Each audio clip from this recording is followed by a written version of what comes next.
preguntarle es si Efraín Alegre, ¿cuál es tu relación con él? Si tienen un diálogo o realmente hay tipo una especie de teléfono cortado. Relación tormentosa, no mentira. En realidad, con Efraín yo lo conozco. Ustedes saben que en su momento fui contratada por el Partido Liberal Radical Auténtico para defender a un grupo de jóvenes que fue, digamos, procesado por el tema del Congreso y que estuvieron exiliados un tiempo en el Brasil. Entonces yo me contrataban para gestionar todo lo que hace al tema del refugio, que sacamos el refugio entre paréntesis, ¿verdad? Con el organismo en Uruguay encargado de estudiar eso, ¿verdad? Y viajamos juntos con Efraín a Montevideo en esa oportunidad. Fue la primera vez que yo tuve así un contacto cercano. Hablamos mucho en aquella oportunidad, cuando él todavía no había definido su dupla presidencial estamos hablando del 2018, ¿verdad? Porque fue en marzo, ¿verdad?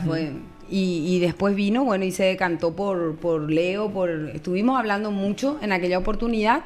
Creo que hay que respetar su trayectoria, su liderazgo, pero así también escuchar a la gente, ¿verdad? La gente tiene una visión, muchas veces nuestro propio espejo, nuestro propio microclima hace que veamos una imagen, y en realidad la política es mirar lo que más le conviene al país, si realmente nuestra vocación es servir, y lo que dice la ciudadanía es determinante, ¿verdad? En ese sentido, bueno, yo después de eso tuve una relación profesional, digamos, enfocada en un tema específico. Bueno, y en un par de encuentros nos habremos visto, ¿verdad? Yo le había pedido a él una reunión la semana pasada, porque vos sabés que si la gente que sigue mis redes, ¿verdad? Y así es, palo porque vos, palo porque no vos. Algunos, cuando levanta una foto es todo un escándalo. Y en realidad, si queremos la unidad de la oposición, hay que aprender también distintas miradas y mucha tolerancia, ¿verdad? Claro. Ya nos reunimos con la gente del Frente Guazú, ¿verdad? Yo hablé con el señor Lugo, hablé con Querey, también con Soledad Richard, Núñez, hablé Colorada. con Soledad. ¿Por qué con ella? Sí, y porque creo que es una mujer interesante, ¿verdad? Interesante para invitar a participar justamente de este proceso. En realidad ella no tiene partido, ella fue ministra, ¿verdad? De Senavitat en la época de Cartes, pero nunca se afilió a ningún partido. ¿Cómo le viste en esa conversación que mantuviste? Abierta, receptiva, ¿verdad? También ella involucrada en algunos temas que hacen, digamos, a su propia profesión. Ella estuvo muy involucrada en el tema de techo, ¿verdad? En el tema, su fuerte es ese, ¿verdad? Recorrió todo el país, ¿verdad? Entonces es un liderazgo interesante, de potenciar, de captar también, ¿verdad? Darle una oportunidad. Y bueno, vamos a ver qué surge de esa reunión. Estuve también reunida con Paulo Reicher, que fue exministro de Deporte en la época de Lugo, un liderazgo liberal que, digamos, ve, sin embargo, en el Partido Encuentro Nacional una apertura y, sobre todo, la temperatura correcta para ir construyendo también, ¿verdad? Paulo está en el departamento de Amambay, es un líder también regional que tiene su trayectoria más bien en el deporte, ¿verdad? Como presidente de varios clubes, ¿verdad? Entonces, también estamos en conversación con él. Aparte de eso, con muchos intendentes, ¿verdad? Nosotros, de hecho, que hicimos una campaña feroz en las municipales, también. casi siempre en la línea aliancista, ¿verdad? Salvo en algunos lugares como Fran, que ganamos lejos, ¿verdad? Daniel Tachicte tampoco no tiene mucha visibilidad mediática, pero es un capo, un genio. Él mete 6 concejales por el Partido Encuentro Nacional en el municipio, creo que más lindo del país. ¿Cuál? O sea que, Fran Fran es una belleza en cuanto a modelo de salud. Ellos tienen su propio modelo de salud. Tienen camas de terapia intensiva. Trabajan orgánicamente, no en compartimentos estancos, sino que lo hacen en IPS, el ministerio, a través de convenios. Entonces, ahí es un remanso. Conocer Fran es conocer el país que deberíamos vivir todos, ¿verdad? Y bueno, él es del Partido Encuentro Nacional. Fran tiene un liderazgo muy importante en Itapúa. Entonces, bueno, estamos conversando con todos, y el único que me faltaba era Efraín, y le pedí una reunión, y me dijo, venía el miércoles, y vos sabés que yo los miércoles tengo sesión, ¿verdad? Entonces le dije, pero ahora ya tenés receso, podés retomar. Claro, entonces yo le dije, yo los miércoles no puedo. Y después ya no me contestó, ¿verdad? Porque solamente los miércoles era que yo no podía ajustar agenda, ¿verdad? Y justo él le dio por ponerme miércoles en su en su agenda, y entonces no se pudo dar ese encuentro, pero en algún momento seguramente que no vamos a encontrar, ¿verdad? Así mismo. Ahora, yendo al plano legislativo, tu evaluación justamente anual, ¿cuál fue, crees, lo más aberrante que pudo haber cometido la Cámara de Diputados en un año? El hecho más escandaloso quizás que indignó incluso a la ciudadanía y también a un grupo de parlamentarios, ¿por qué no decirlo? En realidad fueron varios hechos, ¿verdad? Yo creo que el Parlamento en su balance tiene una percepción ciudadana muy terrible, ¿verdad? Vos sabés que hace poco sostuve yo mi tesis sobre análisis de democracia constitucional, y ahí se hace una encuesta de 384 personas, que es la muestra que me sale a mí, ¿verdad? Por el método probabilístico con el 95% de confiabilidad y dependencia de variables, en donde el 75% de las personas encuestadas manifestaron que no se sienten representados por sus legisladores. El 88% de esos encuestados dice que debería... Eso, ¿la muestra de dónde tomás? La muestra de la Dirección General de Estadísticas y Censos se hace, ¿verdad? Y a partir de ahí te da la franja etaria y uno va tomando la muestra a través de un formulario autoadministrado que vamos mandando a la gente, anónimo, ¿verdad? No tienen que saber que es para mí la encuesta, ¿verdad? Claro. Sino que tiene su metodología, ¿verdad? Y se encuestó a una población entre 18 años a 80 años. Bien diferenciada por franja central etaria. No, solo Asunción. Solo Asunción, porque evidentemente que hacerlo más grande es un poco difícil, ¿verdad? Es un poco difícil, va a llevar muchos recursos también, entonces lo hicimos en Asunción y la muestra es súper interesante, o sea que los datos que saltan de eso, porque a pesar de la crisis de representación que vivimos, cuando le preguntamos a la gente sobre la estima acerca de la figura del poder legislativo como soporte de la democracia constitucional, ellos hablan en un 80% que es importante. Imagínate lo que, o sea, que la gente dice, es importante el Congreso, pero hoy no me siento representado. Claro. Las leyes que se dictan en el Congreso no solucionan los problemas para los cuales fueron dictadas. Nosotros necesitamos más mecanismos de participación.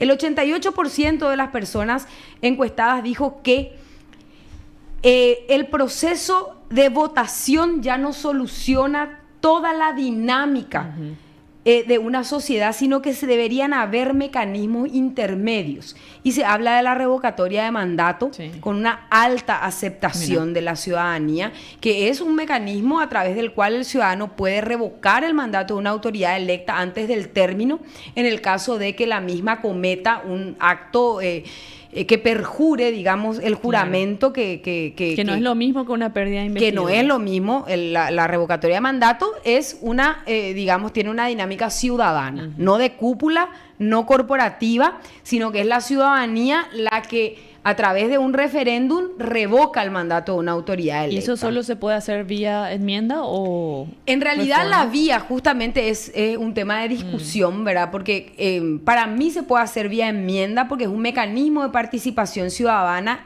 Sin embargo, hay otros constitucionalistas que hablan que altera el mandato de manera indirecta. Entonces, al cortar el mandato de manera indirecta, ellos van por el camino de la reforma.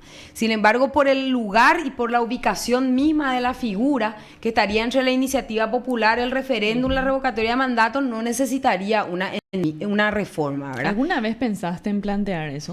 Y ahora terminé la tesis y quiero plantear, ¿verdad? Entonces, el año que viene no descartás. No descarto la presentación porque es genial, porque está fresca la investigación. La investigación no tiene desperdicios en el sentido, digamos, de que tiene un basamento científico. También se hicieron entrevistas a ex legisladores que confirman esta tesis. Se hace un estudio de derecho comparado de todos los países que tienen revocatoria de mandato. Entonces es un tema súper interesante. ¿Y cómo sería? ¿Quién no mencionaría, por ejemplo, a X parlamentario y sometido a la ciudadanía para este referéndum? Por ejemplo, en Colombia, la ley reglamentaria, la Constitución no es reglamentarista, solamente va a prever el mecanismo. La ley reglamentaria va a establecer las bases y la autoridad de aplicación.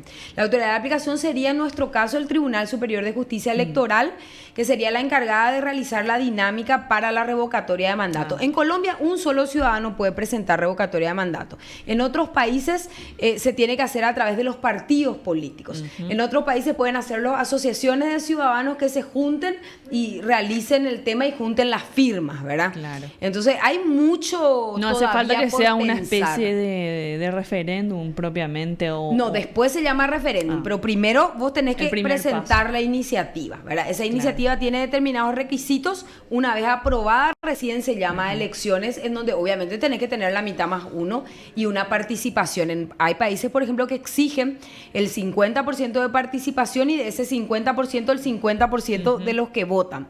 Claro. No puede haber un 10% de participación y revocar un mandato, por ejemplo. Tiene que haber una participación mínima. ¿Con esta revocatoria crees que podría ser incluso mucho más justa que justamente la implementación de la pérdida de investidura? Totalmente. O sea que no sé si más justa, pero sí más participativa, ¿verdad? Y sobre todo tomar y recoger el guante de esta crisis de representación que está asociada y que Paraguay y Ecuador son los países que acusan mayor impacto en cuanto a la adhesión a la democracia.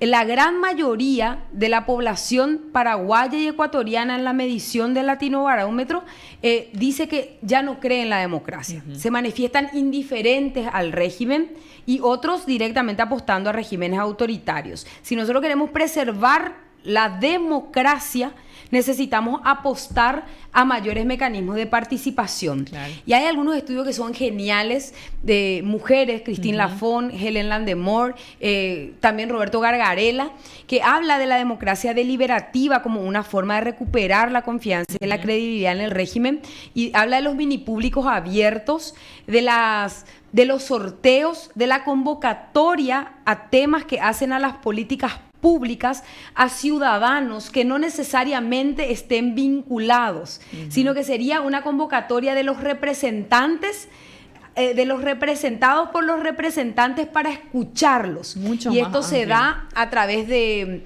APPs y no necesariamente, es como si fuera un jurado que hoy se hace, ¿verdad? Que la gente no tiene que entender cómo es la dinámica legislativa. Se le explica, se hace, digamos, un proceso guiado y esa persona va opinando, entonces vos abrís la democracia. Y eso ya se está haciendo en la democracia, solamente que en Canadá, Islandia, Finlandia, Holanda, ahí ya se están haciendo estas experiencias. Ahora, que son geniales. ¿Qué hechos crees que realmente desaniman a la ciudadanía y hacen que cada vez se sientan menos representadas? Por lo menos este año, por ejemplo. En el estudio salta en primer lugar la mediocridad, ¿verdad? Ellos creen que los legisladores no estamos preparados para ejercer nuestro trabajo. En un 92%. Imagínate. Altísimo. Altísimo. Ellos dicen no están preparados. Otros hablan de que el dinero es el factor fundamental para que uno llegue a ocupar una banca, lo cual vacía de contenido a la democracia, la mercantiliza, ¿verdad? O sea, que quiere decir que el dinero es lo fundamental, no es ni el conocimiento, ni la vocación, ¿verdad? Entonces hay muchos factores, pero fundamentalmente hablan de la pobreza del debate y no entienden, ellos no entienden cómo nosotros llegamos a esas conclusiones. Claro. Y en este año vamos a empezar por atrás, Hugo Javier y su blanqueo. Tuvimos también experiencias como, por ejemplo, interpelaciones fallidas, ¿verdad? Varias de ellas. El titular de aduanas. En la aduana, por ejemplo, el tema de otros votos censuras que nos salieron también, ¿verdad? Que fueron por el camino abortándose a través de renuncias o otras cosas, ¿verdad? Pero que hubo mucho. El tema de las leyes costó mucho sacar, la transparencia de Itaipú, los hechos de corrupción en donde solamente un grupo acusamos recibo de eso y el resto era casi, ¿te acordás? Terrorismo de Estado, era una cosa así que no estaba vista. Entonces, muy paupérrimo el nivel del debate.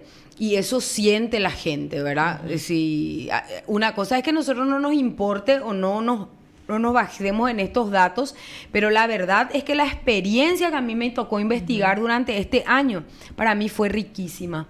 Porque a veces uno siente mucha angustia cuando ve redes sociales y uno dice, ¿qué lo que pasa acá? Porque nos odian, ¿verdad? Sí. ¿Qué estamos haciendo mal, ¿verdad? Y en esto sale y se revela, ¿verdad? Por ejemplo, el partido que más desprestigiado está en cuanto a índices de digamos, representación es la ANR. Eso también dice tu informe. Eso también dice la encuesta, ¿verdad? El que menos le representa a la gente es la ANR. Sin embargo, de los encuestados, el 39% era afiliado a la Asociación Nacional Republicana, y cuando se le consulta si, a pesar de que no le representa a su legislador, lo volvería a votar, dice que sí. Ya por una cuestión de tradición. No sé, pero no se explica cómo, no sé, o síndrome de Estocolmo, no sé si es tradición o enamorado de su captor. Después el segundo partido es el PLRA, el tercero es el Frente Guazú, el cuarto es Patria Querida, y el encuentro sale por un porcentaje del 1% nomás, con mejor percepción que digamos, que la media de estos, digamos, pero no obstante es bajísimo, ¿verdad? O sea, que para el esfuerzo que uno hace, uno dice, mira, que para lo que quieren, ¿verdad? Porque sale muy bajo y el nivel de indiferencia crece a medida que no somos partidos tradicionales. En los partidos tradicionales hay poco nivel de indiferencia. Cuando vos le preguntás qué tal la gestión del legislador de la ANR, te contesta. Pero cuando le preguntas qué tal la gestión de los partidos del tercer espacio, hay más indiferentes. Entonces, eso también es un dato para tener en cuenta.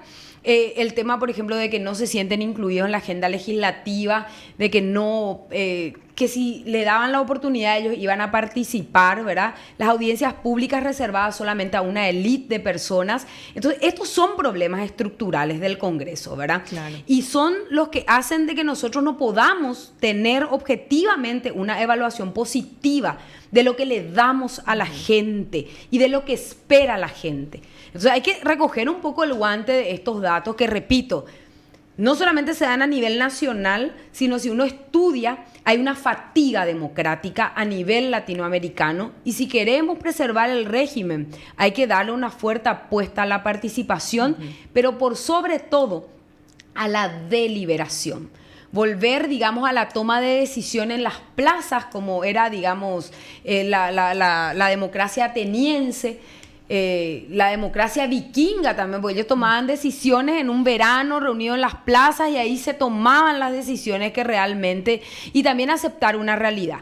La heterogeneidad de la población, antes era como que pocos grupos nomás existían, entonces había mucha representación. Sí. Gargarella dice que la democracia, donde el ideal de la representación esté totalmente transparentado, ya no existe y ya no va a existir más, porque vos podés ser muchas cosas al mismo tiempo.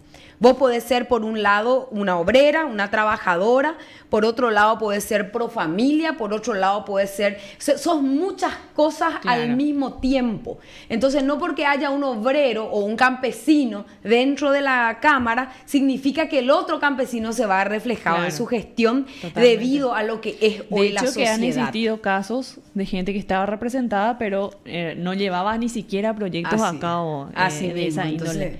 Es lindo. Yo es la primera vez que hablo de esto públicamente, porque no hay luego espacios así donde podamos hablar, pero la investigación es genial. Yo este año voy a continuar profundizando eso porque hago mi doctorado, ¿verdad? Y va a ser una continuidad de la tesis de maestría, donde vamos a hablar sobre justamente eso que dice la gente. Las leyes dictadas por el Congreso Nacional no solucionan los problemas para los cuales fueron dictadas. Claro. Entonces, ¿qué es lo que hacemos, verdad? Entonces hay que tener ¿Cómo solucionar esta crisis de representación? ¿Crees que se podría dar con el desbloqueo de lista y un sistema que se va a implementar incluso para estas presidenciales? Yo creo que no se puede dar con una única solución. Tenemos que abordar una solución integral. El desbloqueo, recién vamos a saber cómo va funcionando, porque eso también salta en el estudio. El voto dejó de ser una herramienta que exprese lo que el ciudadano quiere. El voto expresa lo que el ciudadano no quiere. Es un voto indignado. Entonces nosotros necesitamos completar ese proceso. Y un voto dice muy poco. Entonces, por ejemplo, se habla en el análisis del referéndum en Bolivia. La persona que iba a votar por la Constitución boliviana en el 2009 tenía que votar por el sí, porque, por ejemplo, quería que se incluyan los derechos indígenas, pero al decir sí, ya decía sí a la reelección también. Entonces, un voto ya no expresa todo lo que el ciudadano quiere. ¿Y cómo traducir eso? Entonces, por eso se completan mecanismos de participación postelectoral. O podemos no hacer nada y seguir teniendo millones de burrillos ahí, ¿verdad? Pero eso te asegura un retroceso, sin duda. Y no hay un hecho de corrupción que vos crees que marcó en este año la agenda. Y yo creo fundamentalmente la impunidad de las compras públicas, ¿verdad? O sea que nosotros hicimos una serie de denuncias esperando que eso tenga una respuesta institucional. Sin embargo, hoy le vemos reinsertados al sistema, burlándose de la gente, a un Beto Melgarejo, a un Clan Ferreira, a una presidenta de Petropar, a toda la gente que participó con castigos casi minoritarios debido a que el propio sistema genera sus anticuerpos y acá si ellos hablan van a caer muchos. Entonces teneme nomás en mi casa en prisión domiciliaria y después de unos meses dame ya mi libertad ambulatoria porque yo tengo que trabajar, ¿verdad? Claro. Yo no voy a pisar la cárcel, hermano, porque si me voy yo se van todos, ¿verdad? Eso es lo que la justicia nos dio como respuesta. Y después tenemos los propios hechos cometidos por los parlamentarios, que son una verdadera vergüenza, ¿verdad? Se hace un análisis de la pérdida de investidura también en esta investigación y en total son 14 pérdidas de investidura, de las cuales resultaron varias expulsiones, ¿verdad? 6 senadores, un diputado, ¿verdad? Algunas renuncias, 2, un senador y un diputado también renunciaron, varios rechazos. Sí. Como 8 más o menos, ¿verdad? Entonces hay un mecanismo interno para sanear la institución que se vio más dinamizado en el Senado que en diputados. Claro. Y en Senado también se puso freno de mano. Cuando vio que el tema se desbordaba, pero así palancaron. Todo. No, claro. Se empezaron a presentar. Empezaron ahí pero palancaron y tuvimos 6 pérdidas de investidura rechazadas en una sesión. Así mismo. Y eso salta, digamos, también en el informe. O sea que dejó de ser también un mecanismo porque empezaron justamente a banalizarse, porque ya era todos contra todos. Entonces dijeron, bueno, hasta acá basta, ya dimos lo que teníamos que dar. Y eso también acusa un impacto en la gente, ¿verdad? La clave para que pueda resultar la oposición, ¿cuál podría haber? Una madurez. Una representación para mí la madurez. Para mí la madurez, para mí los programas. La gente dice, no, que los programas no le interesan a la gente y que los políticos decimos, ¿verdad? Sin embargo, asumir pequeños compromisos hace que se marque la diferencia. Por ejemplo, ¿verdad? Norma y yo cuando iniciamos este periodo, y fue muy debatido mi propuesta, porque cuando yo entro al encuentro, entro con un ideario ético, donde decía yo, ¿qué es lo que puedo hacer que puedo cumplir? Claro. Lo que está en mis manos, ¿verdad? ¿Y qué está en mis manos? La renuncia a privilegios. Entonces lo que nosotros hicimos con Norma fue, no 1 mes ni 2 meses como algunos, que ahí con la presión todo el mundo renunció a su cupo mamota, ¿verdad? Entonces lo que hicimos nosotros fue, 1, seguro médico VIP, no consideramos ético eso, renunciamos, cupo de combustible direccionado a cuerpo de bomberos voluntarios, esos compromisos que uno asuma y cumpla, ya va a hacer que la mirada hacia la oposición sea diferente. Claro. Pero hoy como que todos estamos mezclados. No hay mucha convicción. Vos sabés que hay votos zigzagueantes en temas muy espinosos, donde la oposición debería entender. Por eso yo me puse muy contenta en la última sesión, cuando vi que toda la oposición por fin se dio cuenta que ese crédito de $20 millones con una extensión a $80 millones iba a servir justamente para que no podamos ganar elecciones. Porque la ¿Vos competencia crees que directamente apuntaba a eso? Que era para usar para proselitismo. No es que creo, estoy segura. Porque la forma en la cual estaba encarada, la dinámica de ese préstamo, habilitaba a todo. Pero mira, al asalto a mano armada. Y probablemente se apruebe en el año que viene eso, ¿verdad? Es cuestión de acá. Pero eso no le va a convenir al cartismo si se aprueba. No sé. O sea, ellos andan tan ahí, guau, que son oposición, yagua. No son oposición ni un poco, ¿verdad? Entonces, yo creo que eso se va a cerrar. El tema de la ley de emergencia también tiene que ser un tema que ya no se haga con la dinámica que se pretende. Ahí hay más de 16 instituciones que tienen flexibilidad. Eso no se justifica. Este año ya deberían haber planificado qué van a comprar, cómo van a comprar, de dónde van a comprar, cuáles son sus... Ya no se puede seguir excepcionando el Estado de Derecho. ¿Le gustó a los perros? ¿Le gustó esto del tema de no llamar a licitación, de poder dar una adjudicación directa, de poder contratar sin concurso público? Claro. Le gustó. Entonces, ellos quieren continuar con ese carnaval en pleno año electoral. No se previó ya justamente en el presupuesto. ¿Y por qué una ley, una declaración de emergencia? No tiene sentido, pero probablemente salga, ¿verdad? O sea que nosotros pudimos atajar la última sesión.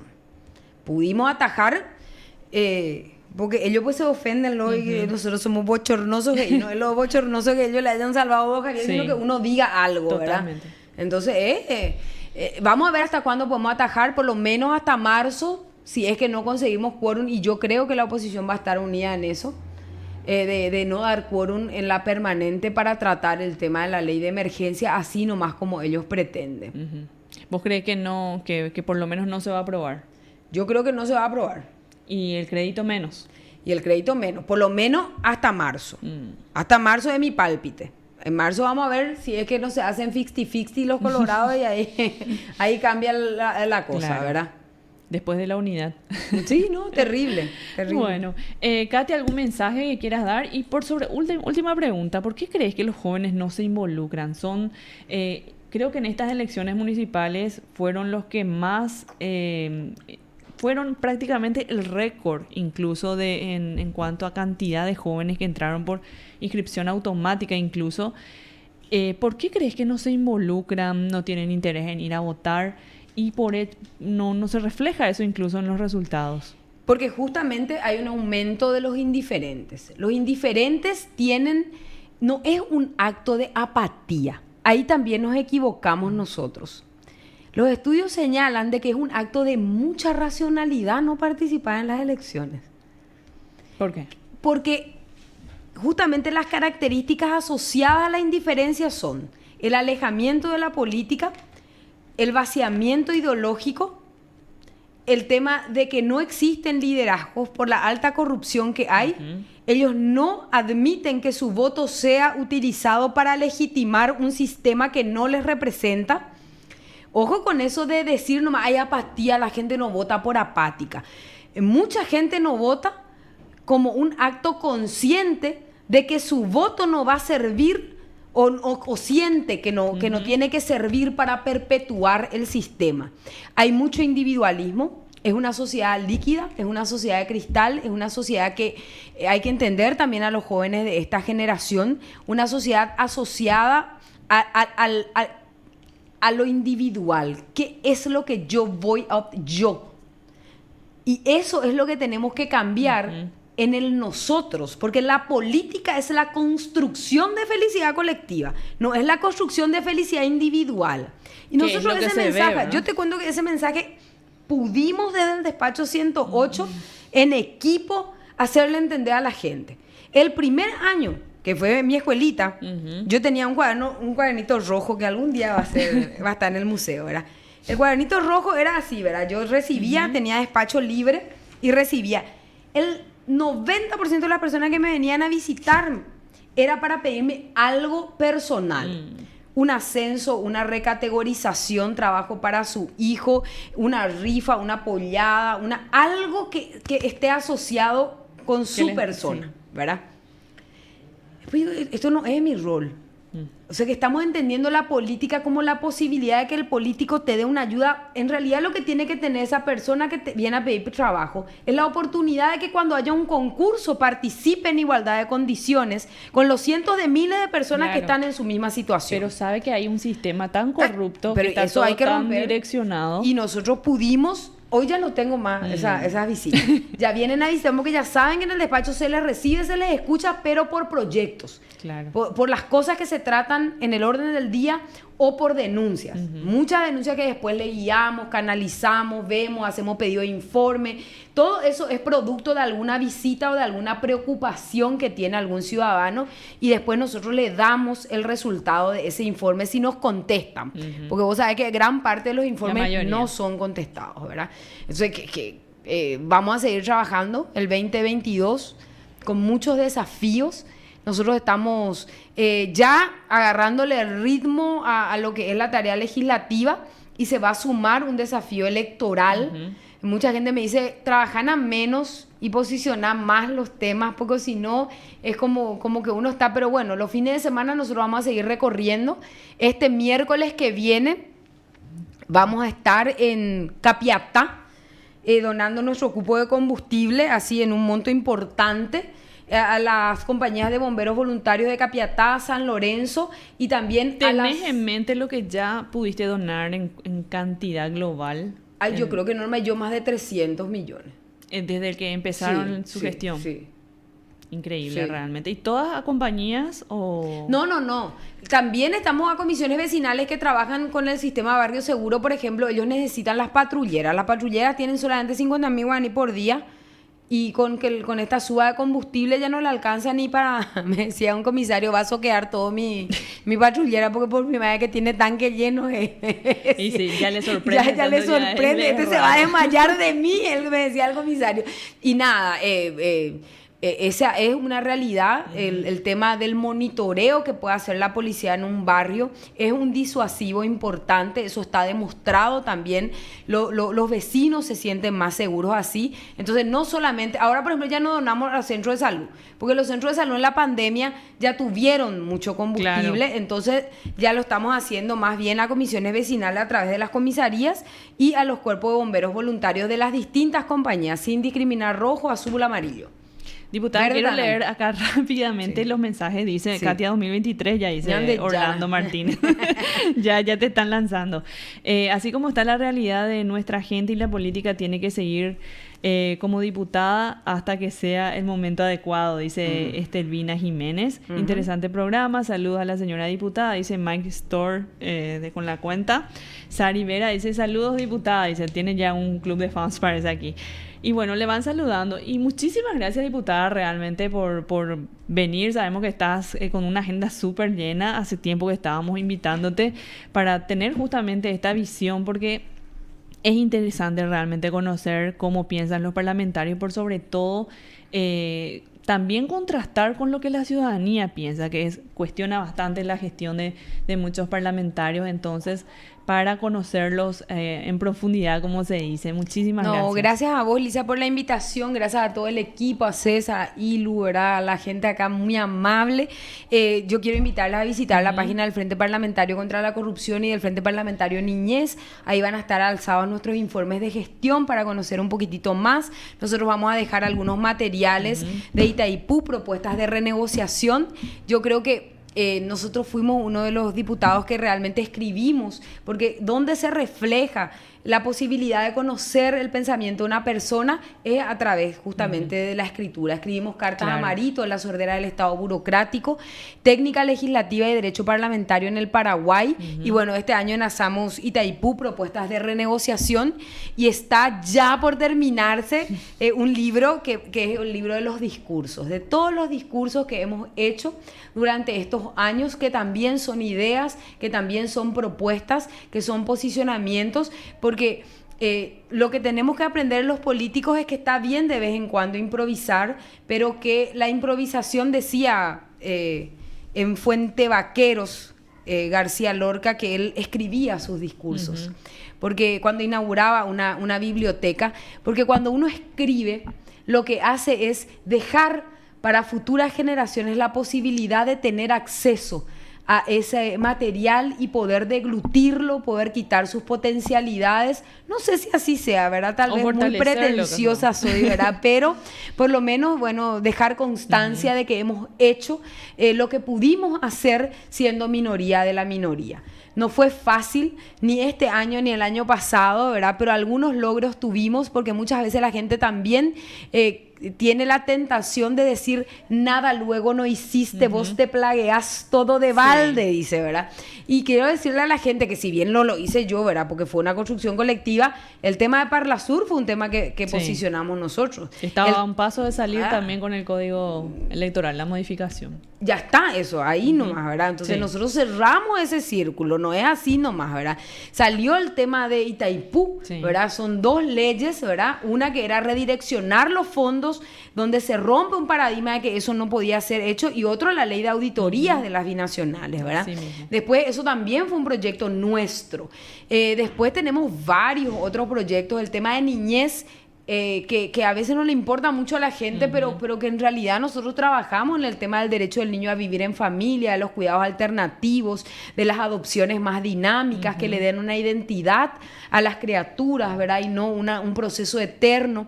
Y de ahí por delante podemos citar muchísimos proyectos que hemos sacado y que a lo mejor no tienen todavía el impacto que deberían, pero no es que nos plagueamos nomás. Trabajamos también.